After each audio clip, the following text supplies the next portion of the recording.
I want to play something concerning Lake Mead and Las Vegas and areas surrounding or states that rely on water from Lake Mead. And this, I'm halfway through this, but there's some important information in here. And I've been having discussions on certain people's panels concerning salinization of ocean water and having that be um, piped into different states in need of water or whatever. But there seems to be some kind of money grab or some type of situation here because they're pumping water into Lake Powell instead of Lake Mead, which is very strange. Um, and they're doing right now. Right now, I have a tier 1 and a tier 2 on my water bill, and they're pushing into tier 3. Let me start this and let you see this. Let's see here. Wait a minute. At the beginning of the 2022 water year, which began on October 1st, 2021, the Lake Mead Reservoir was at 1,067.68 feet. It reached its peak on October 17th at 1,068 feet. Lake Mead dropped to 1,064.91 feet on December 2nd before winter precipitation started to raise water levels. Early winter storms managed to increase the reservoir to 1,067.26 feet on January 25th before starting to decline. The water level is currently at 1,040.92 feet and is setting new record lows on a regular basis. Let me see when this was made. Hold on one Wouldn't it be second. nice to lose a minimum of 2 to 5 inches of fat loss? A number of plans were put in place earlier this year to protect Lake Powell's water level. These efforts include releasing 500,000 acre-feet of water from the Flaming Gorge Reservoir to help prop up water levels at Lake Powell. Another plan reduces the amount of water released from Lake Powell to Lake Mead, again, helping Lake Powell's water levels.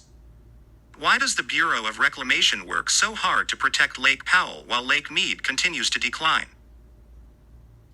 As a result of Lake Powell's water elevations declining so rapidly earlier this year, hydropower generation was compromised. By adding more water to Lake Powell, the Glen Canyon Dam can produce hydropower for the remainder of the year.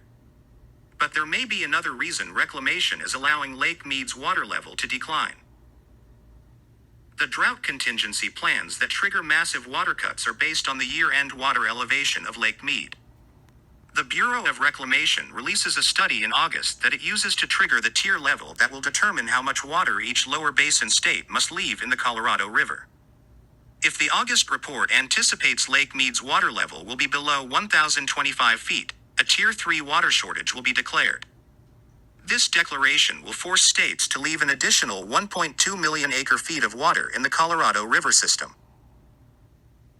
Some people are arguing that water levels in Lake Mead are intentionally being lowered to trigger a more stringent tier level. Whether or not this is the case is pure speculation, but it does beg the question as to why the drought contingency plan is based on Lake Mead water levels alone, and not a broader view of the entire Colorado River system. A recently published paper discusses a new management approach, where mandatory and voluntary cutbacks for water users would be triggered based on the combined storage of both Lake Mead and Powell, rather than just Lake Mead as is currently the case. I suggest we take it a step further and consider the status of other reservoirs such as Blue Mesa and Flaming Gorge, in addition to Lakes Mead and Powell. The authors of the paper suggest that if the average hydrology of the 21st century continues, the current management model will put the system at serious risk. One of many possible solutions the team identified looked at what would happen to the reservoirs if the upper basin states of Colorado, Wyoming, Utah, and New Mexico agreed to give up water development ambitions, while the lower basin states of Arizona, Nevada, and California, along with Northwest Mexico, agreed to reductions.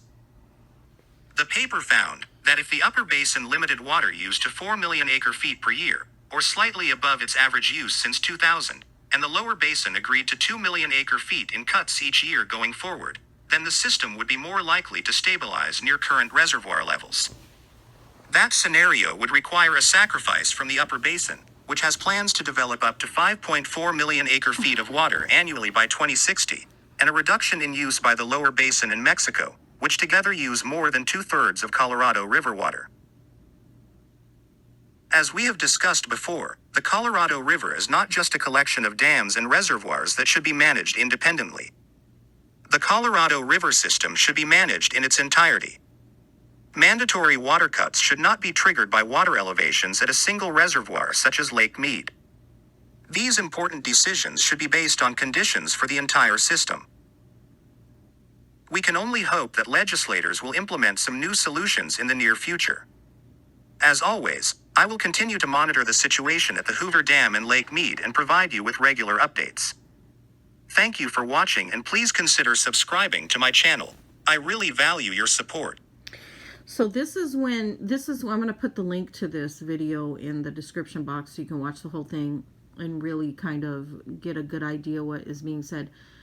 But now is the time for California to build a water plant system that takes ocean water and is able to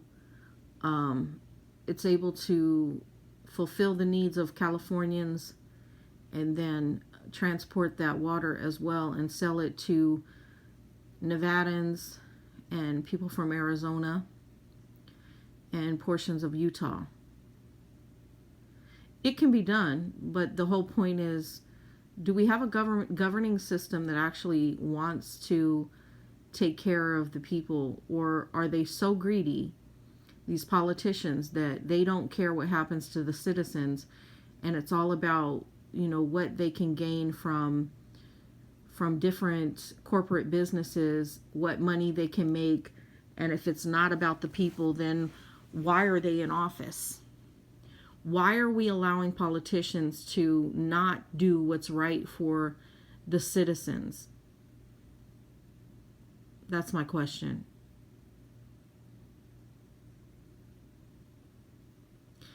Anyways, any thoughts from anybody?